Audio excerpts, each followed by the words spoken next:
Welcome to Repair Shop Reckoning. I'm your host, Kevin Brown.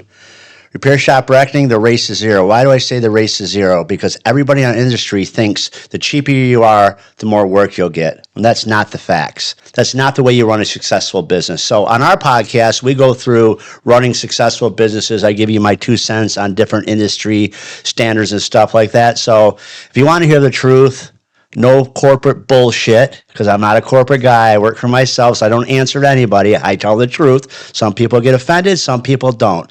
That's okay. They make Disney, which is 2 doors down if you don't want to be offended, because I'm going to offend you. I guarantee it. So if you want to hear the truth about what's going on in the industry, buckle up and let's go. Well, welcome to Repair Shop Reckoning, Jessica. How are you doing today? I'm doing pretty good. So I figured I'd start the show out with newer people that I don't really know, but basically I want you to tell me your story and how you got into this business and what made you want to become a technician. We'll kind of go from there. How's that? Sounds like a plan. All right, take her away. So I've been a technician for 11 years. I started when I was 16. My dad did diesel and heavy machinery, and my mom also went to automotive school as well, so I grew up in the field. One night my mom had it was a 95 Chevy C1500. The blinker switch, the little tab back there behind the blinker, had fallen out and her turn signals and stuff wasn't working on it. And late at night, my mom used to use a guy that ran a mobile service. And I was out there till 10 o'clock trying to fix our turn signal switch. Had no idea what I was doing. I had no idea how to even get the steering wheel off. I ended up making a steering wheel puller to get the steering wheel off and fix the truck. After I got to the little black piece, I couldn't figure out how it went in. And the guy showed up and was like, "You did all that by yourself?" And I was like, "Yeah." I was like, "My mom needed her truck and she can't drive it this way." And he said, "Well, why don't you maybe come work for me?" And so I turned 16, and a few months after that, I decided, you know what, I was working at Sonic. It was my only job I ever had, and they ended up firing me, so I was like, you know what, I'm just going to go be a mechanic instead, and I started working for him. Worked for him for 11 years. And I went to school, got a free ride to Metrotech, and I went to school for it as well. The shop I was working at kind of went downhill. Like I said, I ended up working for him for 11 years, and everything just kept going downhill because some people just don't listen. Well, how it goes. You get ideas and you can help the business in ways, and I helped him build that business from the ground up. He did mobile service, and at some point we got so big we ended up having to just get a shop. And that's how we ended up getting a shop and retiring the mobile service, and ever since we retired the mobile service, that's when it seemed like everything started going downhill. So what do you think happened from when you went from the mobile service into a shop? What do you think changed? The way things were ran. And part of the other issues we had is the fact that how the workers were paid and treated was a really complicated thing. We were technically 1099 contractors, but expected to show up, do things at certain times, and not get paid for them. And so that didn't help because as a mobile service, we were paid a certain way that it didn't really matter to the technicians at that point and how they were paid, because the way we were paid was nice, and we were paid for the hours we worked and things like that. But once the mobile service went away, we were no longer getting paid for those hours. We were physically working. That's interesting. Flat rate. Oh, the shop went to flat rate from the mobile. You guys were hourly or something on the mobile side? Right. Yeah.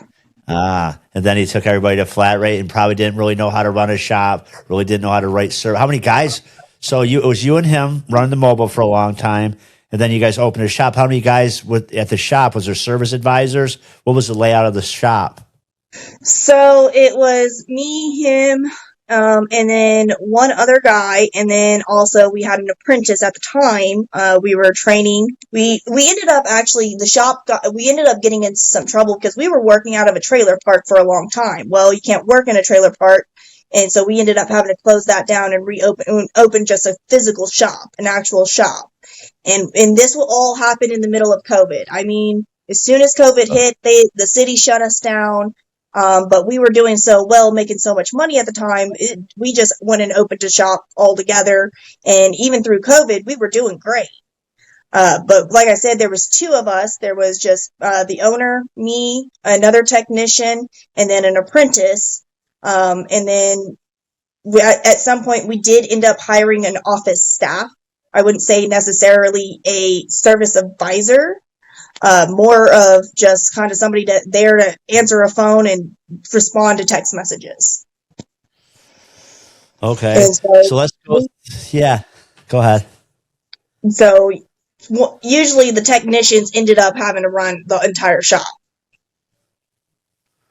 Okay. So you guys, who was writing your estimates? Did you have a shop management program when you moved into this building and all that? How'd that all go? It took us about like 3 to 4 months before we got our shop software. We went with Mitchell. The technicians did all the quotes, wrote up all their stuff, did everything themselves, made the phone calls most of the time, to the customers to explain to them what was going on. A lot of times it was just me. I was considered the shop manager, and so I did a lot of the work, answering phones, text messages, helping the person in the office with how to do quotes, because a lot of stuff gets missed because they don't know when a tune-up on a Versa, you've got to pull the intake, you need gaskets for that. And so I ended up having to carry a lot of stuff in the shop itself. Gotcha. So you're going forward. Now you got this shop. This is all going on. You got a bunch of work. The technicians were on flat rate. What was he paying flat rate hour? What was he paying per flat rate hour, the techs? You remember? Depending on how you started, the apprentices was a guaranteed 300 a week. The apprentice was, for the technicians, I made 40. We started at 35 when we had the shop. Technicians made 35, and then me and the other guy ended up working our way up to 40. And then we stayed at 40 pretty much the entire time after that. So were you guys doing a lot of cars? Were you doing a lot of work? What do you think that drove the shop down? If you have all this work, you have three and an apprentice. What happened to make the shop just go down? The communication in general, and overworking. Too many cars, not enough people. We started off. When we got the shop, it was only one bay. We had two bays. There was a guy that was next door to us. He ran a cremation business, and then we got so big. Okay, well, we needed to buy him out on his side so we can have that side of the shop. And then it just kept expanding and expanding and expanding. And the owner just didn't know when to say no to a customer, even though the workflow was too much. And the technicians couldn't physically handle it. And so we ended up having too many cars, and then a lot more customers irritated because their cars aren't getting in and getting out. They're sitting there for 2-3 weeks not being able to even get looked at because we're so piled high and backed up on other cars. Wow. Promises were being made, things weren't getting kept. It was turning into a nightmare. Part of it was the owner was never there to physically run the shop, but he would always take the shop phone with him. And so when customers would call, well, he's not at the shop to give them an answer. Well, this is where the car is, da-da-da-da-da. This is what's going on. He wasn't ever actually physically there at the shop to have that kind of conversation with the customer. Wow. Sounds like there's just a whole big mess going on over there, huh? And you're trying to hold it all together. Gotcha. So I noticed that when you, in some of my comments, is how you kind of caught my eye. You're like, a shop I worked at, we had to call for our own parts. We had to price the stuff. We had to write the estimates up. and all this. You're a flat rate out. You're getting paid by flat rate. So if you're not working on cars, you're working for free if you're doing all the other stuff, right? Yeah. And did you have conversations with the owner about that, or? Yeah, I did, because it got to the point that I was doing so much because we could never keep somebody in the office, that I ended up just basically having to take over the office work. And so I never actually got to touch cars. I was taking home $100 paychecks a week. And that's only because he would guarantee me an extra $50 for the office work I was doing. And so I was only taking like $100 paychecks at home. And I kept telling him, hey, can I get some hourly type of pay for having to do the work, doing the office work as well? And he was like, well, when you can start showing up to these 8:30 meetings, we can have that conversation. I said, well, I'm not getting paid in the first place to be here at 8:30. I mean, the shop hours were from 8 o'clock to 7 p.m.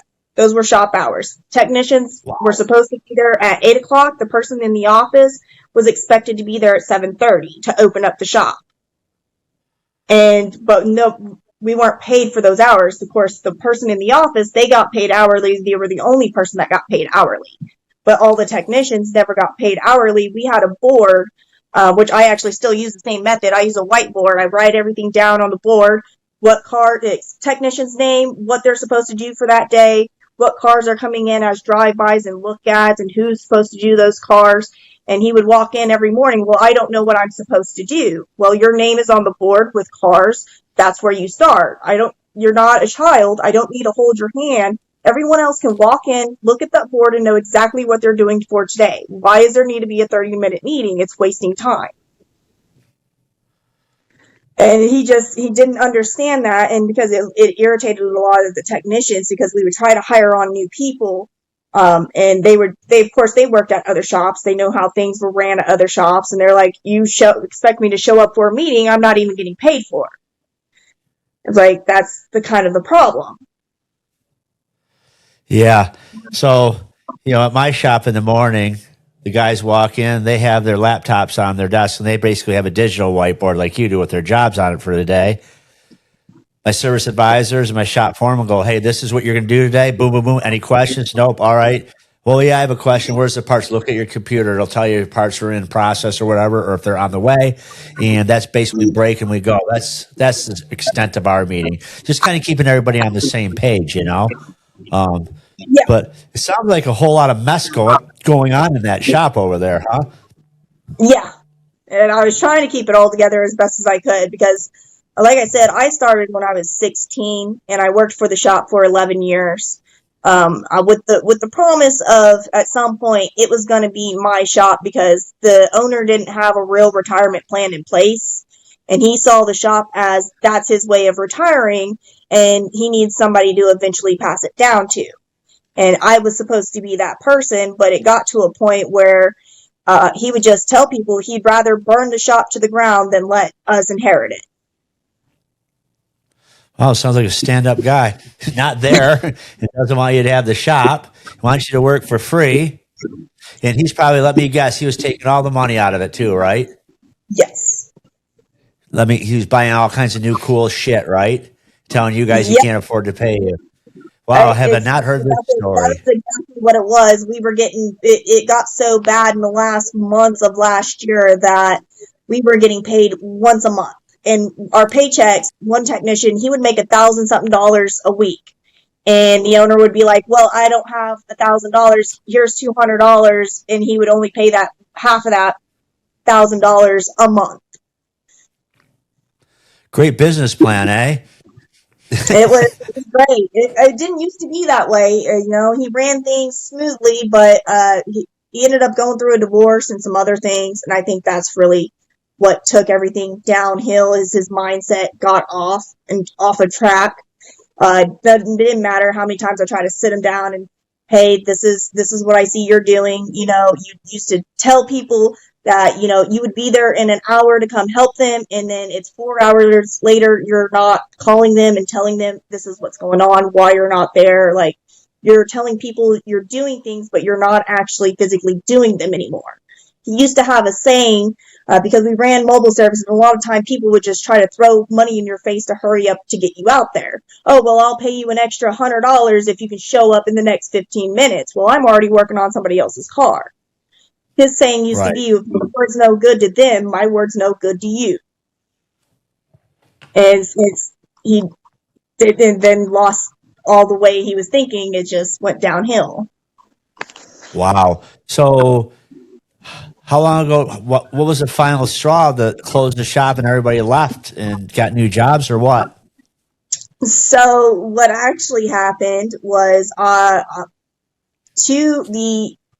employee quit, and then the apprentice quit. And I was walking in that Monday morning. I was going to quit myself because of how everything was going. It was just the last straw. He was trying to fine the technicians late fees for not showing up to work on time, not working on Saturdays.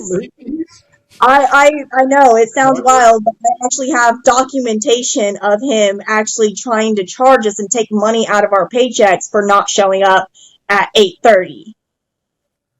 And so that was And the last call for everyone is we're already working for free and you can't take money away from somebody that's not making money. And so that was this the last call. this is the classic asshole. First of all, I'm pretty sure 1099 people, that's for a subcontractor. You cannot set hours, you cannot provide a place of work. Like you just say, hey, come here, do the job, and I'll pay your company. That's a 1099, right? You Yeah. can't fine people for showing up late for work. This And, isn't the and that was, principal's office, not giving them demerits. Yeah, and that was Like, part of the thing.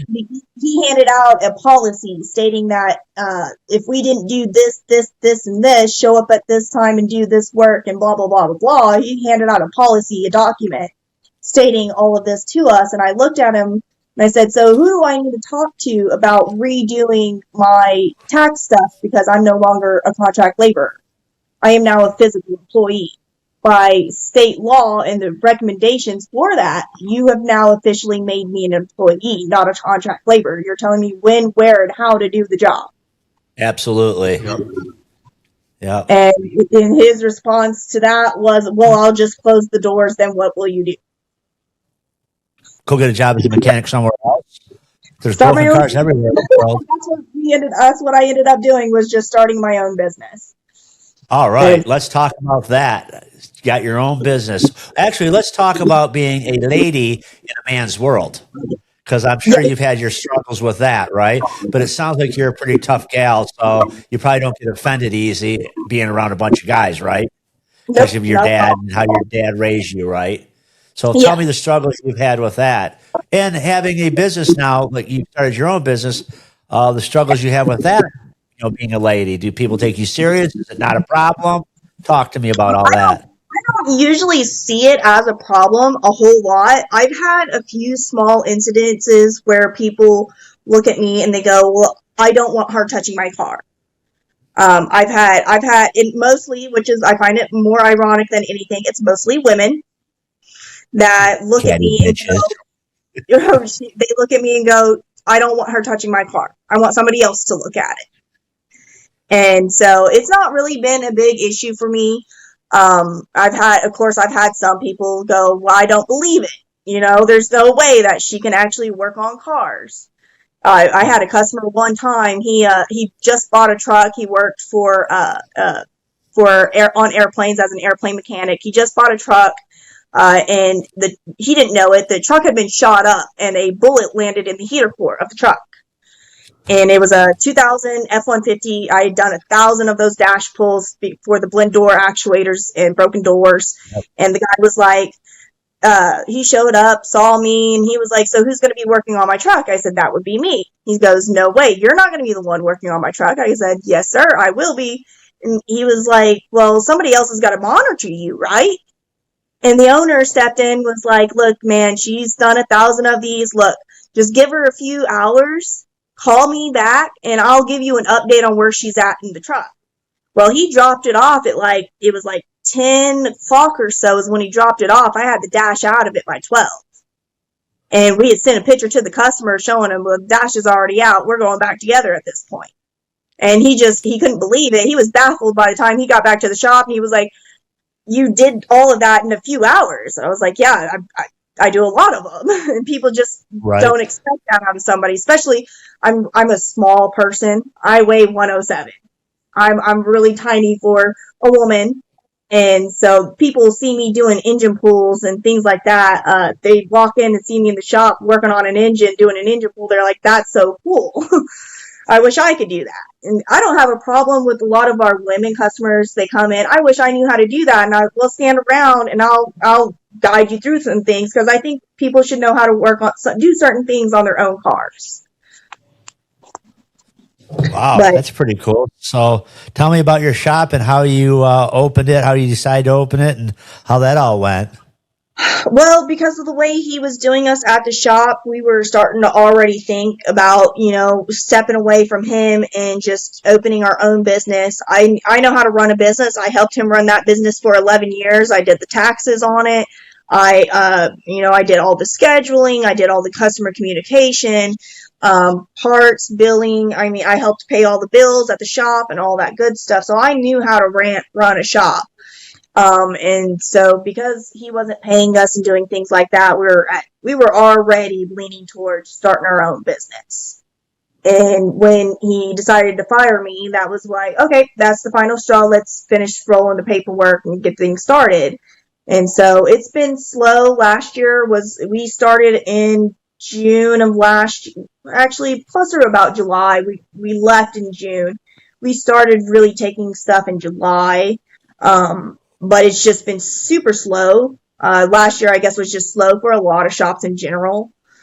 But with the new year, things have definitely been picking up a whole lot faster for us. We're doing good. I've got actually, and I think the biggest plus about everything is it makes a technician and an owner super happy when I've got people calling my business line going, "I finally found you. I've been looking for you ever since you left the other shop, and I finally found you. I know where you're at now." And that's a good feeling, because I had a few customers. Like, I had one, I worked on his whole family's vehicles for a long time at the other shop. And he had a truck that I would work on all the time. And the owner, he brought it in for a misfire. And the owner looked at the truck and was like, "Oh, well, this is Jessica's fault. She didn't do this, this, and this, didn't tighten this, this, and this." What he didn't know was the previous person that worked on the truck had bent all the brackets on the intake, and so none of them would go back in place. And he was trying to blame me for all this work. And I was like, somebody else would work on that truck. Well, he told the guy, "Well, it needs a lower intake. That'll fix your misfire." And so they put an intake on it, and the misfire didn't go away. And the guy ended up showing up to the shop. I was already fired, and he ended up seeing a piece of mail laying on the table with my name on it in the shop, and found me on Facebook that way to come out and actually look at his truck to actually fix the misfire the previous owner was supposed to fix himself. Only to So what find was out, I went out there to find out that it was an injector that I had installed while working at that other shop. About 6 months prior to that, but the owner wouldn't warranty it out without physically seeing the truck, bringing him the truck. He wouldn't do anything, and that was part of our other issue I've been running across with other customers is they find us from the other shop, but work that was done there, parts, wheel bearings have failed, but we can't warranty out the parts because he just won't let us. It has to go back to them, and they don't want to take it back to him because he sits on the vehicles for 3-4 weeks and nothing ever gets done over a 15-minute job. Wow. So he's still in business then. He is. So are you guys in a big town or a small town, or how's that? Well, we're in Oklahoma City, so we're in a big town. And right now we do mobile stuff because I helped run the mobile unit. It's just easier to get off the ground. With the way he was paying us, we were looking at a shop, but unfortunately, because the way he was paying us, he was only paying us half a paycheck every once a month. A lot of these places, if you want to buy or rent, well, you need statement showing you have 3 months of this much amount of money you're making, but I can't Right. prove I was making more than that because I wasn't getting paid that on my bank statements. It shows, oh, well, I made $100 for this week or $200 for that week. And so it looked like I was making maybe $500 for the entire month. Well, did he ever catch you up? Did he ever pay you off or no? No, he actually still owes me $860 something. And he has no intention of paying you. What about the other Oh, technician? absolutely not. He owes the other technician $1,500 And won't pay him. and won't pay him. No. Boy, I would have to say this guy sounds like not a very good business owner, right? Jeez. Yeah, we try to go to the Board of Labor and everything because we had, like I said, we had documentation of him trying to make us employees instead of contract laborers, and we can prove to them, well, this is what he was doing, and so go to the labor board and get the money that way. Well, the labor board called us back and said, well, we can't touch him because he's in trouble with sales tax right now. He owes the money to the state, so we can't do anything for you at all. Yeah. The state needs their money before you need your money. Yeah. Wow. Yeah, that's how it goes. Wow. So you guys are mobile right now then, basically?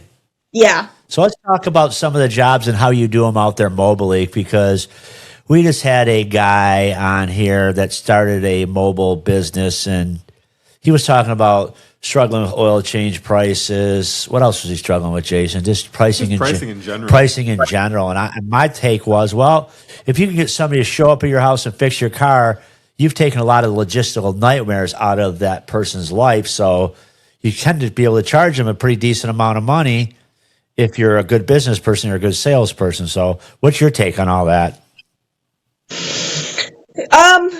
As for a lot of times for mobile service, I didn't like doing oil changes in the first place. The waste disposal and carrying that oil around in a vehicle can get quite messy and just become a nuisance in general. And a lot of times it's not worth the pain to get out there, deal with all that, have to turn around, take that waste disposal somewhere else. You end up losing more money out of it because you can't really expect to charge a whole lot for an oil change in the first place when they can go down the street to Firestone and Firestone charges them $75.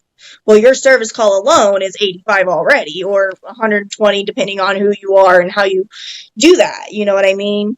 And so, Right. honestly, I just like a lot of times when people ask me, oh, well, do you do an oil change? I tell them, I try not to do that as a mobile unit because waste disposal is too difficult to deal with. Now, it's one thing if you've got to go out there to do an oil pan because somebody ran over something. Well, that's part of the job. That's one thing, but as just doing oil changes in general for a mobile service, I feel like they lose more money than they can gain it. Exactly what I was trying to tell him. Like, I was trying to talk to him about, like, okay, you go there, and it's not if you're going to spill oil, it's when. So you spill the oil, it goes down the sewer, and here comes the HOA, the homeowners association calls the EPA, and all of a sudden you're getting in big trouble over a $75 oil change. It just didn't seem to be worth it to me. Or even spilling oil on somebody's driveway. Some of these people, you could have a big problem with that. I just think some of the stuff should be done mobily, and I think some of the stuff, like you just said, send it to the shop. That's kind of agreed. like oil changes. And there's a lot of stuff that you, as a mobile person, you have to pick and choose your battles because you can waste a lot of time on electrical diagnosis. And for a mobile service, you need to see 8 to 10 cars a day to be really profitable and actually selling those jobs. And wasting a lot of time on electrical because electrical eats up time a whole lot. Just tell them, if you can't solve it within an hour, send it to the shop. You know what I mean? You spend way too much time trying to chase that down if you can't solve it within the hour because a lot of mobile services, it's spend an hour on the car. If you can't solve it within the hour, it needs to go somewhere else or you take it to your shop. And a lot of times what I like to do is if I can't solve that, I will run that money for a service call into a tow bill just to help get it moved over to the shop. Yeah, that makes sense. What kind of work do you do a lot of that, Well, I personally specialize in AC and electrical work. That's what I like to do. My boyfriend, he does all of our heavy lifting stuff, suspension work, transmissions, engines, stuff like that. I like to stick to the small engine repairs, alternators, dash pulls, electrical stuff. I really like electrical because that's where I excel the most. Yeah, I used to like dashboards and stuff like too. I always tell people they're like, "Why do you like dash work?" I was like, "I have somewhere to sit all the time." When Right. I'm sitting there on the dash, I'm not sitting there bent over. So I used to like doing heater cores and stuff like that. And I used to do all the heavy drivability and stuff at my shop when I first started there. I really didn't do a whole lot of brakes, unfortunately, because I wish I would. I was a flat rate. Um, but I just kind of always got the harder stuff. So I got good at writing it up and getting paid for what I did. So I always made good hours, Yeah. as going forward. But I agree with you. Like as a mobile mechanic, it's it's not like you're going to go and put a car on jack stands to do brakes when it's on a driveway. You got to kind of pick and choose what you could do. I mean, don't you think for Yeah. safety's sake and everything else? Yeah. Yeah, it's a pick and choose your battles kind of deal because a lot of stuff is you can't do it as a mobile unit anyway. Like I can't pull an engine on an early 2000 Ford. Cab's got to come off. That's not something a mobile service can do in the first place. And so you've got to really pick and choose what you do and how you spend your time because time is your money. And if you're not moving, you're not making money. Absolutely, you're right. You're probably one of the few people that actually have said that on this podcast. We talk to these people a lot. Some of these people they just don't get it. Some of these guys that are sitting there complaining about flat rate. Well, you see them sitting over there on their phone all the time, and you're like, okay, you can't cry that you're not making any money when you're sitting there on your phone. You Yeah. know, um, you know, what do you think about working for yourself? It has to be kind of a breath of fresh air because now you are in charge of your destiny, right? Yes, it's a big stress relief, honestly, because I was carrying so much at the other shop in the first place, doing so much. It wore me down all the time. I was burnt out. I didn't even want to even work on a car at that point because I was just doing so much of everything else. By the time I got to touch a car, it was 5 o'clock and I get 2 hours on the car now because now I'm finally officially done with doing all the office work. I can go now actually work on a car. And by the time I got to the car, I didn't even want to look at it and work on it anymore. I was just so burnt out on the office work I just did. It wasn't even worth the time. Right. Yeah, exactly.